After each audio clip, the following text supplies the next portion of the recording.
গণতন্ত্রের সকল সমস্যার সমাধান উল্লেখ করে গণতন্ত্রের নিরবচ্ছিন্ন যাত্রা আজ বাধাগ্রস্ত বলে মন্তব্য করেছেন বিএনপি চেয়ারপারসন বেগম খালেদা জিয়া। গণতন্ত্র পুনঃপ্রতিষ্ঠা করতে সুশৃঙ্খলভাবে এগিয়ে যেতে নেতাকর্মী এবং দেশবাসীকেও আহ্বান জানিয়েছেন তিনি। রাজধানীতে জিয়াউর রহমানের শাহাদাত বার্ষিকীর আলোচনা সভায় ভিডিও বার্তায় তিনি এসব কথা বলেন। ভোট দিয়ে গণতান্ত্রিক সরকার প্রতিষ্ঠার জনগণের আকাঙ্ক্ষা থাকলেও অন্তর্বর্তী সরকার তা বুঝতে পারছে না মন্তব্য করে ইন্টেনশন না থাকলে অন্তর্বর্তী সরকারকে ডিসেম্বরের মধ্যেই নির্বাচন দেওয়ার আবারও আহ্বান জানিয়েছেন তারেক রহমান। মাহবুব সৈকতের রিপোর্ট।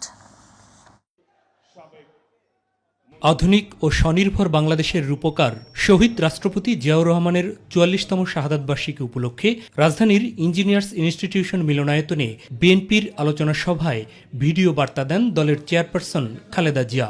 এদেশে গণতন্ত্র, স্বাধীনতা, সংবাদপত্র ও বিচার বিভাগের স্বাধীনতা, স্বনির্ভরতা ও উন্নয়ন এবং নিজস্ব জাতীয়তাবাদ সৃষ্টির অনন্য রূপকার শহীদ জিয়া। বার্তায় দেশের গণতান্ত্রিক শাসন ব্যবস্থা বাধাগ্রস্ত হচ্ছে মন্তব্য করে পুনঃপ্রতিষ্ঠারও আহ্বান জানান সাবেক এই প্রধানমন্ত্রী। গণতন্ত্র নিরবচ্ছিন্ন যাত্রা আজও বাধাগ্রস্ত হচ্ছে প্রতি পদে পদে। খুব শীঘ্রই আমরা বাংলাদেশকে গণতন্ত্রে পুনঃপ্রতিষ্ঠিত দেখতে পাব। এই লক্ষ্যে সুশৃঙ্খলভাবে এগিয়ে চলার জন্য আমি বিএনপির সকল পর্যায়ের নেতা কর্মী ও দেশবাসীর প্রতি আহ্বান জানাচ্ছি।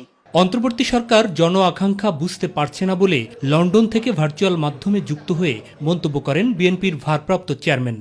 সত্যিকার অর্থেই রাষ্ট্র এবং সরকার পরিচালনায় জনগণের স্বার্থ, জনগণের আকাঙ্ক্ষাকে প্রাধান্য দেওয়াই কিন্তু জরুরি। কোন সরকার কিংবা সরকার প্রধানের নিজেদের চিন্তা জনগণের উপরে চাপিয়ে দেওয়ার প্রবণতা থেকেই কিন্তু শাসন প্রশাসনে মন মগজে স্বৈরাচারের বীজ রোপিত হয়। বিভিন্ন কারণে নির্বাচন নিয়ে অনিশ্চয়তা তৈরি হচ্ছে বলে মন্তব্য করেন তিনি।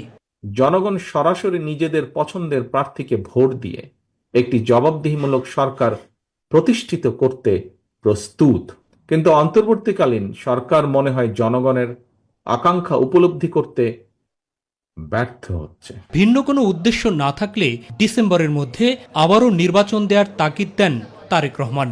সংস্কারের ব্যাপারে কিন্তু কোনো রাজনৈতিক দলের তেমন কোনো আপত্তি নেই, তবে সংস্কার নিয়ে সরকারের অযথা সময় ক্ষেপণে আপত্তি অবশ্যই রয়েছে। প্রস্তাবিত সংস্কার শেষ করে যদি তাদের ইন্টেনশন সঠিক থাকে, গণতন্ত্রের পক্ষে থাকে, আমরা দাবি করেছি ডিসেম্বরের ভিতরে নির্বাচন দিতে, ডিসেম্বরের আগেও নির্বাচন করা সম্ভব। মাহবুব সৈকত, মাই টিভি, ঢাকা।